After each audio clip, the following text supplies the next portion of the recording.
আসসালামু আলাইকুম। সবাইকে শুভেচ্ছা জানাচ্ছি। মাসুম মাহবুব দেখছেন ওপেন দ্য ইউটিউব চ্যানেল এবং মাসুম মাহবুব ফেসবুক পেজ। পৃথিবীর যে প্রান্ত থেকে যারা দেখছেন সবার জন্য শুভকামনা, ভালোবাসা। দর্শক, আপনাদের জন্য রয়েছে বেশ কিছু গুরুত্বপূর্ণ খবর।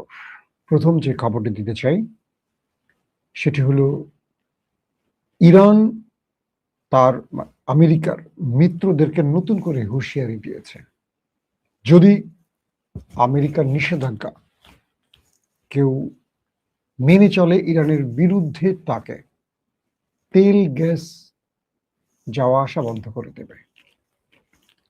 দ্বিতীয় যে বিষয়টি ইরান বলছে যে যেসব দেশে মার্কিন ঘাঁটি রয়েছে তারা আগ্রাসী কর্মকাণ্ডে সহযোগী হয়ে উঠছে, তাদেরকে ইরান দমন করবে। পাশাপাশি প্রেসিডেন্ট ট্রাম্প বলছেন, আমরা ইরান সহ সবার বিরুদ্ধে জিতে গেছি। আসলে ট্রাম্প কি জিতে গেছেন? পাশাপাশি সবচেয়ে ইম্পর্টেন্ট যে খবরটি আজকে সেটি হলো সৌদি, তুরস্ক, পাকিস্তান জোটে ইরান আসতে যাচ্ছে, এমন তথ্য ইতিমধ্যে কয়েকটি গণমাধ্যমে প্রচার হয়েছে। দর্শক, আরো অনেকগুলো খবর থাকবে, আশা করি আপনারা দেখতে এবং শুনতে পাচ্ছেন। যদি কোনো সমস্যা না থাকে অবশ্যই আমাকে কমেন্ট করে জানাবেন একদম ক্লিয়ার সাউন্ড এবং ভিডিও দেখতে পাচ্ছেন কিনা। প্রথম যে খবরটি দিয়ে শুরু করতে চাই সেটি হলো ইরানের গণমাধ্যম আজকে জানিয়েছে যে পাকিস্তানের সেনা প্রধান ফিল্ড মার্শাল আসিম মনির এবং ইরানের পার্লামেন্টের স্পিকার মোহাম্মদ বাগির গালিবাফের মধ্যে একটি সাক্ষাৎ বা দুজনের মধ্যে একটি বিষয় আলোচনা হয়েছে এবং পাকিস্তানের সেনাপ্রধান এই মুহূর্তে ইরান সফরে আছেন। পাকিস্তানি সেনাবাহিনীর কমান্ডার ফিল্ড মার্শাল আসিম মনির ইরানের সংসদের স্পিকার মোহাম্মদ বাগির গালিবাফের সাথে সাক্ষাতে যেসব কথা বলেছেন সে বিষয়গুলো আমরা একটু তুলে ধরছি। তারা বলছেন, এই অঞ্চলের শান্তি ও নিরাপত্তা শক্তিশালী করতে পাকিস্তানের প্রচেষ্টার ধারাবাহিকতায় অনুষ্ঠিত এই বৈঠকে ইরানের শীর্ষ আলোচক গালিবফ ইসলামাবাদ সমঝোতা স্মারকের অধীনে যুক্তরাষ্ট্রের প্রতিশ্রুতি লঙ্ঘনের অসংখ্য উদাহরণ পর্যালোচনা করেন এবং বলেন, সমঝোতা স্মারকের পক্ষগুলোর প্রতিশ্রুতি বেশ স্পষ্ট এবং আমেরিকাই তার প্রতিশ্রুতি লঙ্ঘন করে ও এই দেশের অবিশ্বাসের আরো কয়েকটি কারণ তৈরি করেছে, যা এই দুই দেশের মধ্যে বা এই অঞ্চলে স্থিতিশীলতা নষ্ট হচ্ছে। ইরানি আলোচক দলের প্রধান জোর দিয়ে বলেছেন যে ইসলামী প্রজাতন্ত্রের চাপের মুখে নতি স্বীকার করবে না, অর্থাৎ আমেরিকার কোনো চাপের কাছে ইরান নতি স্বীকার করবে না, সেটি সাফ জানিয়ে দিয়েছে তৃতীয় পক্ষ পাকিস্তানের সেনাপ্রধানের কাছে। তিনি আরো বলেন, আমরা সমঝোতা স্মারকের শর্তাবলী বাস্তবায়নের চেষ্টা চালিয়ে যাচ্ছি। যুক্তরাষ্ট্রকে এই সমঝোতা স্মারকের অধীনে করা তার প্রতিশ্রুতি পূরণ করতেই হবে। অন্যদিকে ফিল্ড মার্শাল আসিম মনির বৈঠকে উল্লেখ করেন যে তিনি এই অঞ্চলে স্থিতিশীলতা পুনরুদ্ধারের প্রচেষ্টা অব্যাহত রাখবেন। বিষয়টি কি আসলে? অর্থাৎ আমেরিকা যখন মোটামুটি ভালো একটা বাড়ি খেয়েছে, বাস খেয়েছে ইরানের কাছে, তখন আবারও তার প্রিয় ফিল্ড মার্শাল আসিম মনিরকে ইরান পাঠিয়েছেন। তিনি তেহরান সফরে এলেন, এসে ইরানের প্রতিনিধি দলের সাথে বসলেন এবং দুই পক্ষ আলোচনা করেছে। যদিও এখন পর্যন্ত একটি বিষয় স্পষ্ট হয়নি যে আসিম মনির ট্রাম্পের কোন বার্তাটি ইরানকে দিয়েছেন, কারণ দীর্ঘ সময় ধরে আমেরিকা হরমুজের সামনে গিয়ে নেভাল ব্লকেট তৈরি করে বসে আছে। পাশাপাশি ইরান হরমুজ অবরুদ্ধ করে রেখেছে এবং এই অঞ্চল দিয়ে তেল গ্যাস মোটামুটি যাতায়াত প্রায় বন্ধ। এই পরিস্থিতির মধ্যে আসিম মনিরের ইরান সফরটি ছিল খুবই গুরুত্বপূর্ণ এবং আমেরিকার কি বার্তা তার কাছে আসছে সেটি গণমাধ্যমে স্পষ্ট না হলেও দুই পক্ষ এই অঞ্চলে শান্তি প্রতিষ্ঠার কথা উল্লেখ করেছেন। এবং সোমবারে এক্সের একটি পোস্টে সেই গালিবফ মার্কিন প্রেসিডেন্টের নির্বাচনী প্রচারণার স্লোগানকে মেক আমেরিকা গ্রেট অ্যাগেইন কে উপহাস করেছেন। ইরানের অর্থনৈতিক পরিস্থিতি নিয়ে করা গালিবফের মন্তব্যের একটি সম্পাদিত অংশ ট্রাম্প পুনরায় পোস্ট করার জবাবে তিনি মার্কিন প্রেসিডেন্টকে বলেন, আমেরিকাকে আবারও ক্ষুধার্ত করে তুলুন। কে বলছে? গালিবাফ ট্রাম্পকে উদ্দেশ্য করে। ইরানের সংসদ স্পিকার যুক্তরাষ্ট্রের দারিদ্র ও খাদ্য নিরাপত্তাহীনতার পরিসংখ্যান উল্লেখ করে একটি ছবি শেয়ার করেছেন এবং লিখেছেন যে ৪৭ মিলিয়ন আমেরিকান ক্ষুধার্ত, এবং এই পরিসংখ্যান আপনার বক্তব্যের মতো ভুয়া নয়।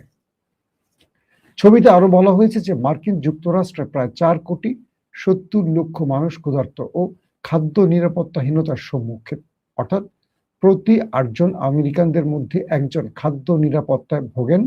এতে আরো বলা হয়েছে যে দারিদ্র এবং জীবনযাত্রায় ব্যয় সংকটে ক্ষতিগ্রস্তদের মধ্যে ১,৬০,০০,০০০ আমেরিকান শিশু রয়েছে। অর্থাৎ এবার তিনি আমেরিকা ট্রাম্পকেও ছাড়েননি খোঁচা মারতে। পাশাপাশি আজকে ইরান আরেকটি স্টেটমেন্ট দিয়েছে, সেটি হলো সিরিয়ায় ভূখণ্ডগত অখণ্ডতা লঙ্ঘন করা আন্তর্জাতিক আইনের পরিপন্থী। ইরানের পররাষ্ট্র মন্ত্রণালয়ের মুখপাত্র এই বক্তব্যটি তুলে ধরেছেন। বলছেন যে ইরানের উপর সম্ভাব্য নতুন কোনো হামলার ঘটনায় ইউরোপীয় দেশগুলোতে অবস্থিত মার্কিন ঘাঁটিগুলোকে লক্ষ্যবস্তু করা হতে পারে। এমন দাবির জবাবে ইরানের পররাষ্ট্র মন্ত্রণালয়ের মুখপাত্র ইসমাইল বেকেই বলেছেন, ইরানের উপর হামলার উৎসগুলোকে লক্ষ্যবস্তু করা তেহরানের বৈধ অধিকার, অর্থাৎ আরব রাষ্ট্রগুলোকে ইঙ্গিত করছেন। ইরানের রাষ্ট্রীয় টেলিভিশন জানিয়েছে পররাষ্ট্র মন্ত্রণালয়ের অনুষ্ঠিত সাপ্তাহিক সংবাদ সম্মেলনে বেকাই সমসাময়িক বিষয় নিয়ে প্রশ্নের উত্তর দিয়েছে। ইরানের উপর মার্কিন ও ইসরায়েলি সামরিক হামলায় বুলগেরিয়ার সমর্থন আন্তর্জাতিক আইনের পরিপন্থী উল্লেখ করে বেকেই বলেন, তারা এমন খবর পেয়েছেন যে কয়েকটি মার্কিন KC-135 ট্যাঙ্কার বিমান বুলগেরিয়ার ভূখণ্ড ছেড়ে গেছে। বুলগেরিয়ার জনগণের সাথে আমাদের কোনো সমস্যা নেই, তবে এটিকে ইরানের বিরুদ্ধে মার্কিন ও ইসরায়েলি সামরিক আগ্রাসনের প্রতি এক ধরনের সমর্থন হিসেবে দেখা হচ্ছে। বেকেই বলেছেন যে যেসব দেশ যুক্তরাষ্ট্র ও ইসরায়েলের হামলা ব্যবহারের জন্য তাদের ঘাঁটি ও সম্পদ সরবরাহ করে, তাদের অবশ্যই প্রয়োজনীয় ব্যবস্থা নিতে হবে। আমাদের নিয়ে কোনো দেশের উদ্বিগ্ন হওয়ার কারণ নেই, তবে যেসব দেশ আগ্রাসী পক্ষগুলোকে তাদের অবৈধ কর্মকাণ্ডে ব্যবহারের জন্য ঘাঁটি সম্পদ ও সরঞ্জাম সরবরাহ করে, তাদের ক্ষেত্রে পরিস্থিতি ভিন্ন। ইরানের বিরুদ্ধে পরিচালিত যে কোনো আগ্রাসী কর্মকাণ্ডের উৎস ও উৎপত্তি স্থলে ইরান তার অধিকার রাখে হামলা করার। স্পষ্ট বার্তা দিয়েছে বুলগেরিয়াকে ইরান। দর্শক, আমি আরো কয়েকটা ইম্পর্টেন্ট খবর দিয়ে চলে যাব আপনাদের মূল আলোচনায়। ইতিমধ্যে ট্রাম্প দাবি করেছেন যুক্তরাষ্ট্র জয়ী হয়ে গেছে, তেহরান উপসাগরীয় তেল রপ্তানিতে হুমকি দিচ্ছে। মার্কিন প্রেসিডেন্ট ডোনাল্ড ট্রাম্প বলেছেন, আমরা ইরান সহ সবার বিরুদ্ধে জিতে গেছি। যে দেশটি অর্থনৈতিক ও সামরিক মৃত্যুচক্রে নিমজ্জিত। হরমুজ প্রণালী পারাপারের জন্য ইরানের নির্ধারিত ব্যবস্থা লঙ্ঘনকারী জাহাজগুলোর উপর জরিমানা, আটক বা বাজেয়াপ্ত সহ বিভিন্ন নিষেধাজ্ঞা আরোপের বিষয়ে সতর্কবার্তা জারির পর এ দাবিটি করা হয়েছে। অর্থাৎ ইরান হরমুজ প্রণালীতে যারা ইরানের নির্দেশ ফলো করবে না, অর্থাৎ ইরান যে পথ ধরে যাতায়াত করতে বলেছে, যে রুটে জাহাজগুলো আসা যাওয়া করবে, যে সিস্টেমে করবে ইরানের অনুমতি নিয়ে, এ ব্যাপারে যারা ইরানের নির্দেশ অমান্য করবে, ইরান সেই সব জাহাজকে বাজেয়াপ্ত করবে, আক্রমণ করবে, ধ্বংস করবে, পারলে আটক করবে। ইরান সাফ এই তথ্য দিয়ে দিয়েছে। আর ঠিক এই জন্যই পাল্টা আমেরিকার প্রেসিডেন্ট দাবি করছেন তিনি নাকি জিতে গেছেন। ইরান যখন পুরো হরমুজ প্রণালী কন্ট্রোল করে রেখেছে, তার কন্ট্রোলে আছে, কোনো জাহাজ এখান থেকে ঢুকতে বেরোতে পারছে না ইরানের অনুমতি ছাড়া, তখন ট্রাম্প কি করে জিতলেন, এটা নিয়ে প্রশ্ন উঠতেই পারে। মার্কিন অর্থমন্ত্রী স্কট বেসেন্ট বলেছেন, ইরানের বিরুদ্ধে চরম অর্থনৈতিক নিষেধাজ্ঞা আরোপের বিষয়ে যুক্তরাষ্ট্রের প্রত্যাশিত ঘোষণার আগে ওয়াশিংটনের লক্ষ্য হলো ইরানকে টিকিয়ে রাখা, প্রতিটি অর্থনৈতিক জীবনরেখা ছিন্ন করা। বুঝতে পারছেন, ইরানের উপর এক ভয়ঙ্কর নিষেধাজ্ঞা আসতে যাচ্ছে, যে কোনো সময়, আজকালকের মধ্যেই আসতে পারে। ঠিক তার আগে এই স্টেটমেন্টে দিলেন অর্থমন্ত্রী স্কট বেসেন্ট। ইরানের নিরাপত্তা প্রধান মোহসেন রেজাই সতর্ক করেছেন যে ট্রাম্পের অর্থনৈতিক যুদ্ধ অব্যাহত থাকলে ইরান উপসাগরীয় অঞ্চল থেকে সমস্ত তেল রপ্তানি বন্ধ করে দেবে এবং মার্কিন নিষেধাজ্ঞার প্রতি যে কোনো দেশের সমর্থনকে যুদ্ধাপরাধ হিসেবে গণ্য করবে। খুবই স্পষ্ট একটা বার্তা আছে ইরানের পক্ষ থেকে, সেটি হলো যদি নতুন করে ইরানের উপর আবার অবরোধ চাপিয়ে দেয় আমেরিকা, তাহলে এই অবরোধের কারণে আরবের যত তেল আছে অথবা মধ্যপ্রাচ্যের যত তেল এখান দিয়ে যাতায়াত করে উপসাগরীয় অঞ্চল থেকে সমস্ত তেলের রুট বন্ধ করে দেবে, গ্যাসের রুট বন্ধ করে দেবে, যাতে পুরো পৃথিবীর তেল গ্যাসের সংকটে অন্ধকারে থাকে। ইরান সাফ বলে দিয়েছে যে আমাদের উপর নিষেধাজ্ঞা দিবা, দাও, পুরো উপসাগরীয় তেলের রুট আমরা বন্ধ করে দেব, পারলে তোমরা কিছু করো। পাশাপাশি বলছে যারা ট্রাম্পের এই নিষেধাজ্ঞা মেনে চলবে, অর্থাৎ ট্রাম্প যে ইরানের উপর নিষেধাজ্ঞা দেবে এটা যারা মেনে চলবে তাদের উপর এই নতুন করে ইরান স্যাংশন জারি করবে। কি সেটা? এই অঞ্চল দিয়ে তাদের সকল জাহাজ চলাচল বন্ধ করে দেবে, সেটা পণ্যবাহী হোক, তেলবাহী হোক, গ্যাসবাহী হোক, যেটাই হোক সেটাই ইরান বন্ধ করে দেবে। কোনোভাবেই ইরান তাদেরকে আর এই অঞ্চল থেকে উপসাগর থেকে তেল নেওয়া বা গ্যাস নেওয়ার রাস্তা খোলা রাখবে না। ইরানের পররাষ্ট্র মন্ত্রণালয় জানিয়েছে ওমানের পররাষ্ট্রমন্ত্রী সৈয়দ বাদর আল বুসাইদি হরমুজ প্রণালী নিয়ে ইরানি কর্মকর্তাদের সঙ্গে বৈঠকের জন্য মঙ্গলবার তেহরান সফর করবেন। অর্থাৎ ইরানের পররাষ্ট্র মন্ত্রণালয়ের সাথে এবার ওমানের পররাষ্ট্র মন্ত্রণালয়ের মধ্যে বৈঠক হতে যাচ্ছে, সেটি আগামী মঙ্গলবার তিনি তেহরানে আসবেন এবং ওমান আর হরমুজ প্রণালী, এক পাশে ইরান এক পাশে ওমান, এবং হরমুজ প্রণালীর পুরো কন্ট্রোল নিয়ে এই দুই দেশের মধ্যে চূড়ান্ত সিগনেচার বা আলোচনাগুলো হতে যাচ্ছে। দেখার বিষয় এখন কি হয়। প্রিয় দর্শক, যে বিষয়টির জন্য আপনারা বসে আছেন, আমেরিকাকে ইরান যে কড়া বার্তাটি দিয়ে দিয়েছে যে তোমরা যা কিছু করো আমাদের আপত্তি নাই, তবে ফলাফল ভেবে করো। যদি তুমি আমার উপর নিষেধাজ্ঞা দাও, আমি সকল তেল চলাচলের রাস্তা বন্ধ করে দেব। যদি তুমি বা তোমার নির্দেশ কেউ মেনে চলে, তুমি নিষেধাজ্ঞা দিবা সেটা কেউ মেনে চলছে, তাহলে তার জন্য উপসাগরীয় অঞ্চলের হারাম করে দেব, তার জাহাজ পাওয়া মাত্রই শুরু হয়ে যাবে। এখন আমেরিকা কি করবে? ট্রাম্প তো জিতে গেছে দাবি করছেন, তাহলে ঘরে ফিরে যান, তাই তো? দর্শক, পাকিস্তান এবং আরবের কয়েকটি আউটলেট দাবি করছে, গণমাধ্যম দাবি করছে, সৌদি, তুরস্ক, পাকিস্তানের যে সামরিক জোট বা ইসলামিক সামরিক জোট, এখানে ইরানকে আমন্ত্রণ জানানো হয়েছে। এখানে তুরস্কের পক্ষ থেকে মিশরকেও আমন্ত্রণ দেওয়া হয়েছে এবং ইরানকেও দেওয়া হয়েছে। কয়েকটি গণমাধ্যম এটি দাবি করেছে। যদি ইরানকে সত্যিকার অর্থে আমন্ত্রণ জানানো হয়, তাহলে কি আমরা বুঝতে পারছি এই জোটটি কাদের বিরুদ্ধে? তার মানে এই জোটটি হচ্ছে আমেরিকার সবচেয়ে কাছের বন্ধু, আমেরিকার মিত্র ইসরায়েলের বিরুদ্ধে। প্রথমে অনেকে বলছেন যে এই জোটটি বা সামরিক জোটটি হতে পারে ইরানের বিরুদ্ধে।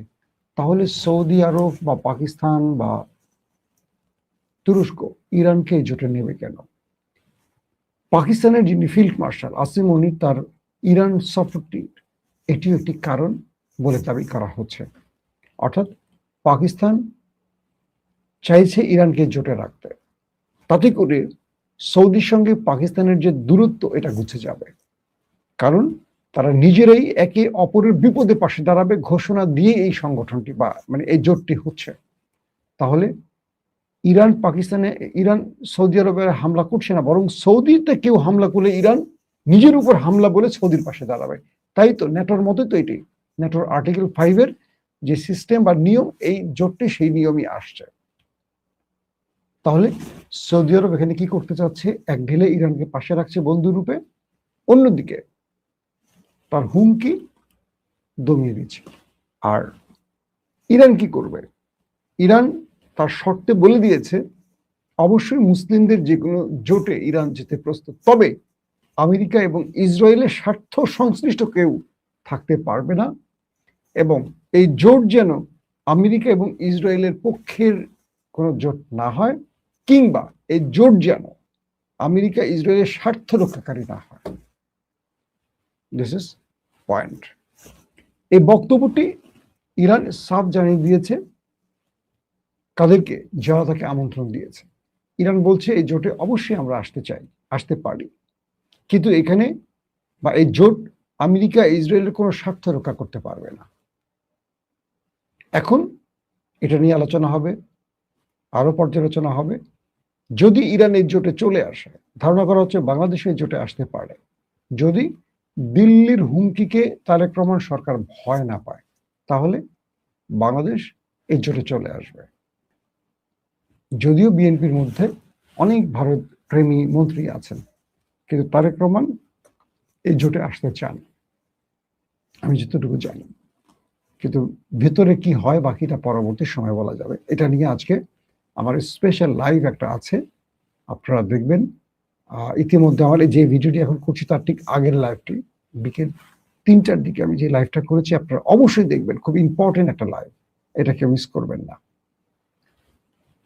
তো এই মুহূর্তে ইরানকে আমন্ত্রণ দেওয়ার পাশাপাশি যদি মিশর, ইরান, বাংলাদেশ, মালয়েশিয়া এরকম আরো মুসলিম দেশগুলো একে একে চলে আসে এই জোটের ভেতরে, আরবের আরো দেশ চলে আসবে, তার মানে একটি মুসলিম ন্যাটো তৈরি করতে যাচ্ছে এই জোট। এতে করে ইসরায়েলের স্বপ্ন ভঙ্গ হবে, যে ইসরায়েল তার গ্রেটার ইসরায়েল তৈরির স্বপ্ন দেখছে। ধারণা করা হচ্ছে গ্রেটার ইসরায়েলের দখলদারিত্বের বিরুদ্ধে এই জোটটি তৈরি হতে যাচ্ছে, এবং আগামী দিন এই জোটে বাংলাদেশ চলে এলে ভারতের জন্য ভয়ঙ্কর আতঙ্কের দিন হতে পারে।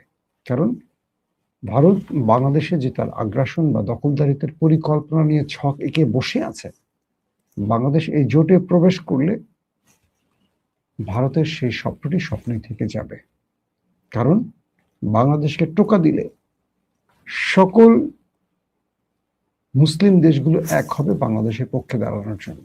এটি হবে তাদের আর্টিকেল 5-এর ন্যাটোর সংস্করণ। দর্শক, আপনি কি চান বাংলাদেশ মক্কা জোটে আসুক? তাহলে অবশ্যই কমেন্ট করে জানাবেন এবং এটার জন্য ভয়েস রেস করবেন। সোশ্যাল মিডিয়াতে প্রত্যেকে এই বিষয়টি তুলে ধরবেন যে বাংলাদেশ যেন অবশ্যই এই মুসলিম ন্যাটোতে প্রবেশ করে। এটা বাংলাদেশের স্বাধীনতা, সার্বভৌমত্ব এবং বাংলাদেশের অখণ্ডতা রক্ষার জন্য অন্যতম একটি জোট হতে পারে। প্রত্যেকে ভালো থাকবেন। আল্লাহ হাফিজ।